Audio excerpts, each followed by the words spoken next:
This year marks the 70th anniversary of the victory of the world's anti-fascism war. During that time, millions of Chinese soldiers and civilians, as well as allies, fought bloody battles with the Japanese fascists, leaving them with no choice but to surrender unconditionally. However, 70 years later, the Japanese government and the right wing forces have taken several attempts to deny and whitewash its history of aggression, including denying the Nanking Massacre, visiting the Yasukuni Shrine, distorting facts in history textbooks, and covering up the crime of procuring the comfort women. Furthermore, they have also tried to propagate the agenda that denied Japan's full wartime responsibility, and the Tokyo Tribunal seeking to undermine the peace constitution and lift bans on collective self-defense. These activities hurt the feelings of the victims of World War II once again, and have been criticized by many world-renowned scholars. What we call World War II, what you call the anti-Japanese war. My father fought in that war. So believe me, Americans remember that war very well. So historical revisionism is not welcome. Its attitude toward its own history it's varied with different Japanese prime ministers. Currently we have a prime minister in Japan who is a very right-wing nationalist, and he clearly wants to be a historical revisionist. I think that's very unfortunate. Likewise, the militarism in Japan of 1930s created Manchukuo, also created a lot of other problems in East Asia. For example, the Korean Peninsula was occupied from 1895 onwards, and Taiwan by Japan.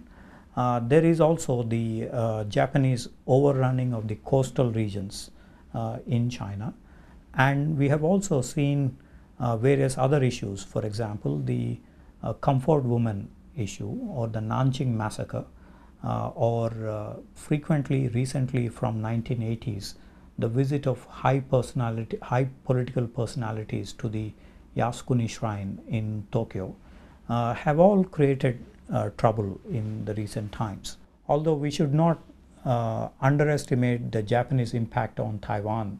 For instance, Japan tried to use chemical weapons in Taiwan, and this is the first case of use of chemical weapons in Taiwan, in Asia and in Taiwan for the first time by the Japanese. Next, the Japanese used chemical weapons in Harbin in northeast China. I think maybe people in Thailand also were thinking about that Japan have something need to say something properly about the things that happened in the past during the war. People have known around the world that probably that's it's not good for anybody, not only in China, but things that happen in the Philippines, also things from elsewhere. Similarly, I think from the Japan needs something like make a history correctly, properly on the things that need some proper apologies for countries in Asia that their ancestors have done, their imperial army has done in the past, in order to go together, come over the difficulty in the past time. Otherwise, we are living with the things that are difficulty, historical difficulty all the time. It's not good for all.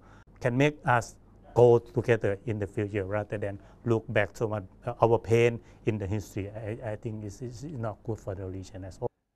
Japan's academia widely condemns the Japanese government's behavior of denying and glorifying its aggression history.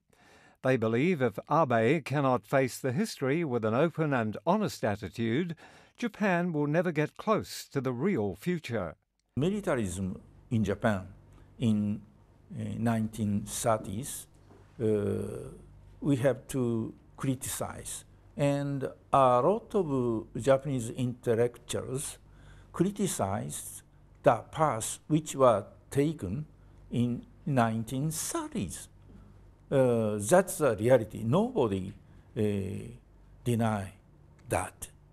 やっぱりやったことはやったこととしてですね、日本側はそれをきちっと認めてですね、とにかくそれは事実だったんだっていう認めるところからしか何も始まっていかないと、日中の外交も、はい、それをとりあえずどこまでがどういう事実だったのかっていうのを日本側はきちんと見てですね、それを認めた上で、外交上の動きをするというとこからしか始まらないと思いますね。